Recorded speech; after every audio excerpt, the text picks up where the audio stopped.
हम सिर्फ डायलॉग कर रहे हैं क्योंकि सुप्रीम कोर्ट ने हमें कहा है। हम डायलॉग जेन्युइन कर रहे हैं कि अगर हम किसी तरह हल निकाल चुके इस मसले का तो हम पूरी कोशिश कर रहे हैं। मैंने पहले दिन से कहा कि इलेक्शन के ऊपर हम डायलॉग के लिए तैयार हैं। जब भी आप चाहेंगे इलेक्शन कैसा होना है, हम तैयार हैं डायलॉग के लिए। हमने जब इन्होंने दावत दी हम वहां पहुंच गए। अब मैं सीधी आपको बात बता दूं कि डायलॉग है किधर। मंगल को हमारी टीम जाएगी। हमारे लिए बड़ा सिंपल है।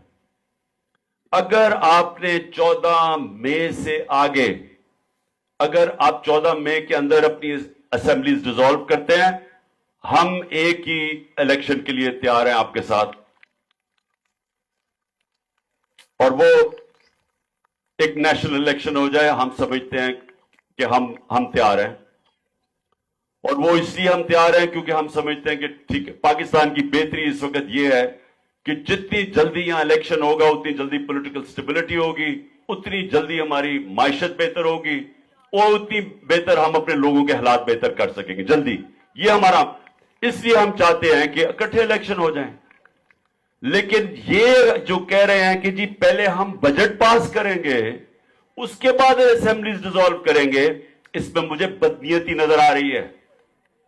बदनीयती क्या है कि बजट आप कैसे, अगर आपने बजट पास करना है तो इलेक्शन जीते हैं, 5 साल के लिए आपको मैंडेट मिले, फिर बजट बनाएं, फिर आप लोगों के पास जाएंगे जी मेरे पास 5 साल का मैंडेट है, मैं आप बजट बनाने के लिए तैयार हूं। लेकिन आपकी तो गवर्नमेंट, आप बजट बना के गवर्नमेंट हटा देंगे। कभी इसमें कोई अकल नजर आ रही है किसी को? यानी आपके पास मैंडेट ही नहीं है बजट बनाने का, क्योंकि आपका बजट कोई और उसका बोझ उठाएगा।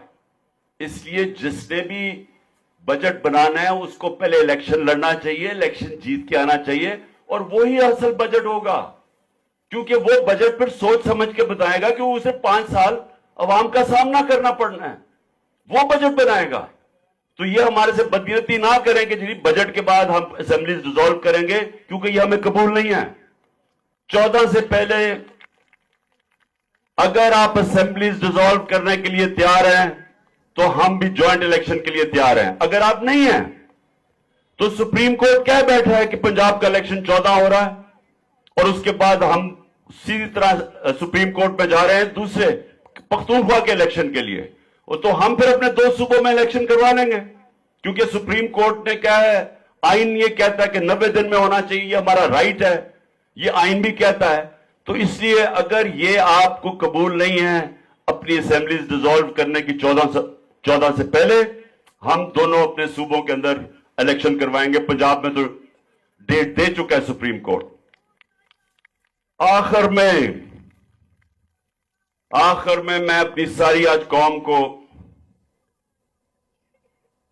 जो आखिर में सब पीटीआई तहरीक इंसाफ एक तरफ, सब कौम को मैं आज पैगाम दे रहा हूं।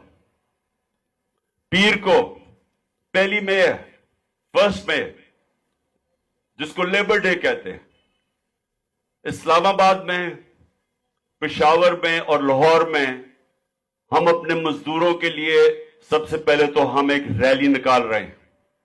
मैं रैली, लाहौर की जो रैली है वो मैं लीड करूंगा।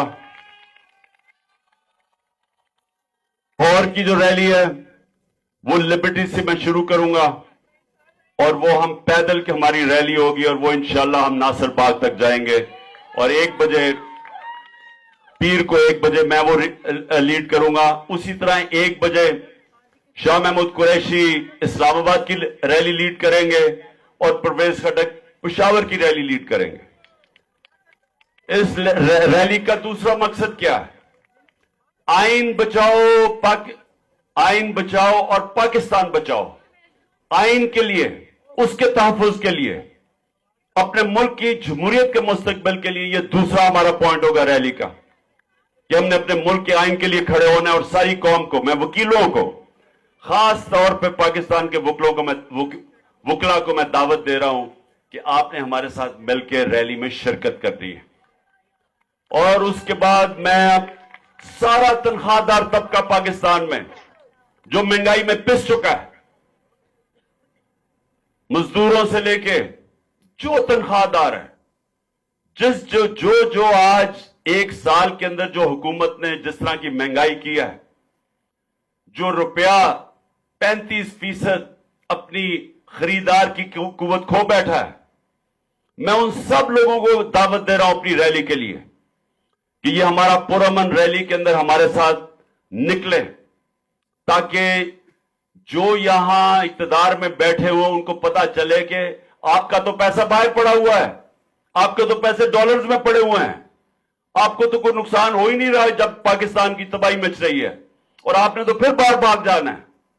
और मैं फिर से कह रहा हूं कि नवाज शरीफ वापस आएगा तो उसको भी ईसीएल पे डाले, मुझे भी डाले, जब तक अगली गवर्नमेंट नहीं बनती, ताकि कोई भागे ना फिर से।